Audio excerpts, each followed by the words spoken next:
Hello दगड़ियों, पहला प्रणाम नमस्कार।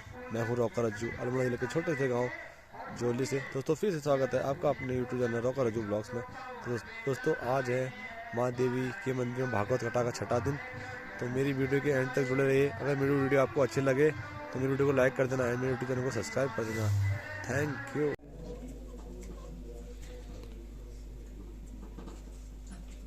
मनुष्य सृष्टि भी विशेष महत्व रखती है। मनुष्य सृष्टि को भगवान भगवती पराम्बा ने अपना स्वरूप दिया। जैसा सगुण साकार रूप धारण माता ने किया था उस समय चतुर्भुज द्विभुज रूप में, वैसा ही स्वरूप मनुष्यों का बना है।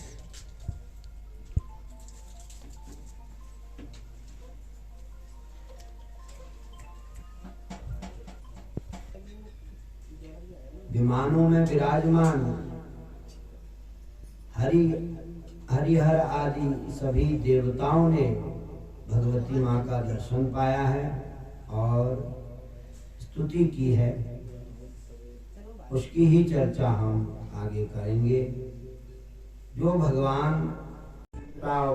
विष्णु युवती भाव संस्थिता समझ करके, मोहनी समझ करके भगवान विष्णु ने जो है उस परमेश्वरी की वंदना की थी, स्तुति की थी और कहा था कि हे परमेश्वरी, आपकी कृपा से मुझे यह ज्ञान हुआ है और कि आप ही जो है सब कुछ करने वाली हैं। लय और प्रलय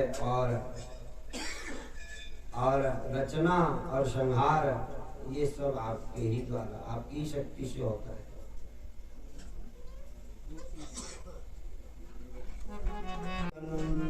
श्री भगवान वाच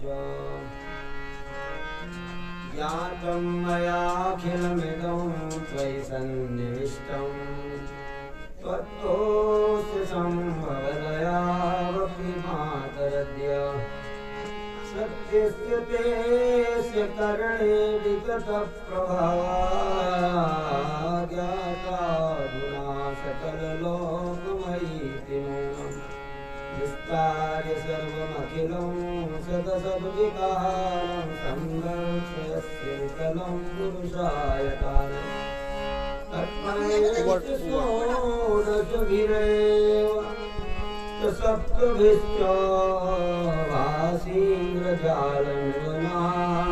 रंजनाय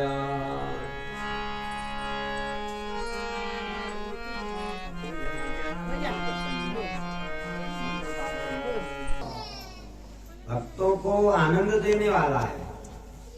भक्तों के आनंद के लिए भगवती एक स्वरूप धारण करती हैं, पर नहीं तो वो निर्गुण निराकारा भी है।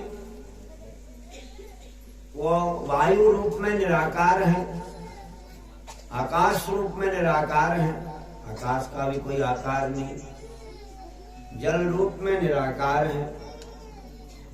प्रभावे तेजसा सकलम तेजसात् सकलम प्रकटीकरोषि अत्येव देवि तरसा किल कल्पकाले को वेददेवि धरितं तवदैवस्य। हे देवी माता, विष्णु भगवान क्या क्या कह रहे हैं, बहुत प्रकार से उस परमेश्वरी की स्तुति कर रहे हैं, गुणगान कर रहे हैं।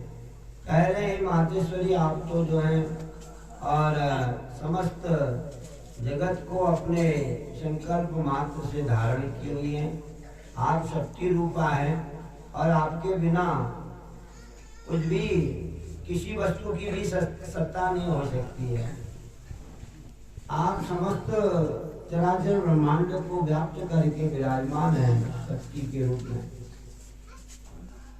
तमसि बुद्धिमनोऽप्यदहङ्कृते तमसि बुद्धिमनोऽप्यदहङ्कृते न च वदन्ति विदन्ति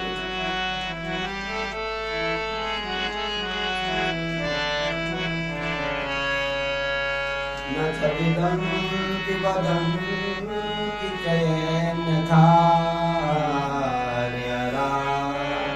हर्यराजकृतं निखिलं जगत् तव कृताश्रय एव सदैव ते विरचयन्ति जगत् सचराचरम्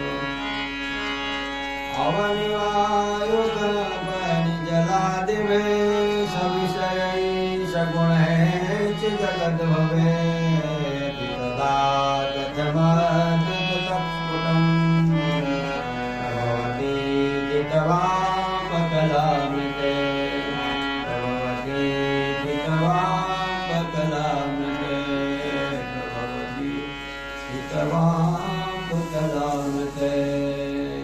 भगवान शिव आप ही जो हैं,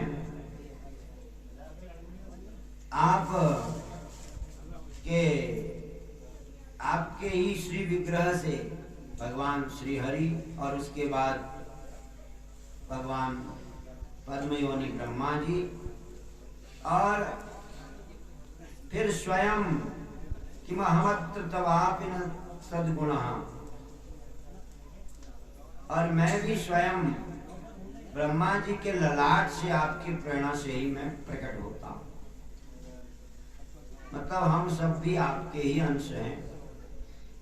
और तमसि भूसलिलम पवन तथा, और जो भी पंचभूत 5 प्रकार की जो सामग्री है इस संसार को रचाने वाली, आकाश है, पृथ्वी है, अग्नि है, ये पंच तत्व कहे जाते हैं, ये पंच महाभूत कहे जाते हैं। जननितानि पुनःकरणानि च त्वमसि बुद्धिमनोऽप्यथहंकृति। आप ही करण हैं, साधन हैं। जननितानि पुनःकरणानि, जो इस शरीर के जो करण है माने साधन है।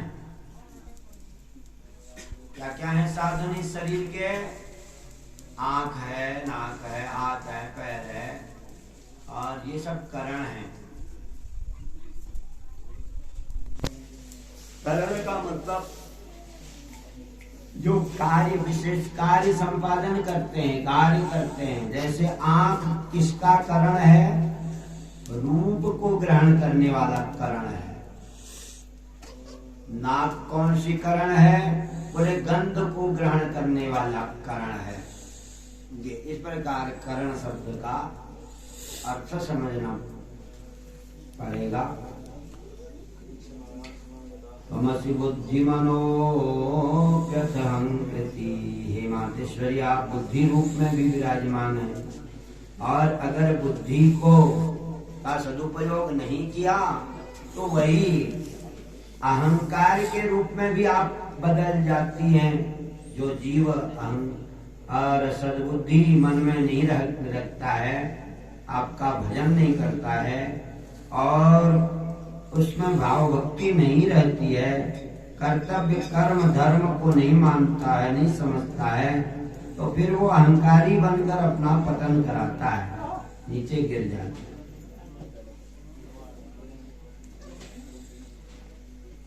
इसलिए हे परमेश्वरी, वहाँ कुटिया में जो कुटिया बनाई गई थी बालक के लिए, कहा भाई बालक ये बताओ, तुम तो तपस्वी ब्राह्मण बालक हो, झूठ नहीं बोल सकते हो, तो सत्य बताओ। तुम्हारा नाम भी सत्य तपा है, तो ये बताओ कि हमारा शिकार यहाँ इधर की तरफ आया है, तुमने देखा?